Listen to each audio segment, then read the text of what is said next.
আপু একটু হেল্প করবেন? কি হ্যাঁ? আপনি জাস্ট এই যে আমার স্কুটি নিয়ে এখান থেকে এই সামনে পর্যন্ত যাবেন, বুঝছেন? বুঝতে পারছি আপনার বাইকে তেল শেষ, তাই না? হ্যাঁ হ্যাঁ। হ্যাঁ, করে দিচ্ছি। কি হয়েছে আপু, কোনো হেল্প লাগবে? ওহো, বাইকের মনে হয় তেল শেষ না? হ্যাঁ ভাইয়া, অ্যাকচুয়ালি আমার বাইকের তেলটা শেষ হয়ে গেছে। এইটুকু সমস্যা, আপনি কোনো টেনশন করেন না, আমি নিজে আপনার তেলের ব্যবস্থা করে দিতেছি। এত সুন্দর একটা মেয়ে রাস্তায় দাঁড়ায় থাকবো। আরে আপা, কি এর তেলের পাম্প আর কি এর গ্যারেজ? তেল তো আমার সাথেই আছে। এই যে এই যে তেল। থ্যাংক ইউ ভাইয়া। এক্সকিউজ মি ভাইয়া।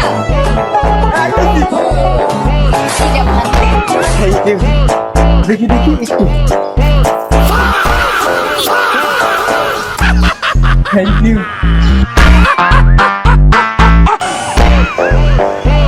থ্যাংক ইউ আপু। থ্যাংক ইউ ভাইয়া আপনাদেরকে। খারাপ কই আসলি? এত কষ্ট করে আমরা এলাম তোর হেল্প করতে, আমগো তেল আরেকজন রে দেশ। ভাই মহিলা রাত কেন, মহিলা রাত কেন ভাই? তোরে আমি এত কষ্ট করে তেল দিছি, তুই আমার তেল নিয়ে আরেকবার হেল্প করছ? হ্যাঁ, আর আমি তোরে ভালোভাবে তোরে হেল্প করলাম। তুই আমার তেল দিয়ে যা, নাহলে তেলের টাকা দিয়ে যা। 600 টাকা দিবি, হাফ লিটার তেল 600। কি কোন ভাই? 600 মানে মিয়া সময়ের একটা মূল্য আছে না? সকাল থেকে সন্ধ্যা পর্যন্ত সিরিয়াল দিয়ে তেল লইতে হয়, আর টাকা জ্বালন। ভাইয়া আমার কাছে টাকা নাই ভাইয়া ভাইয়া ভাইয়া।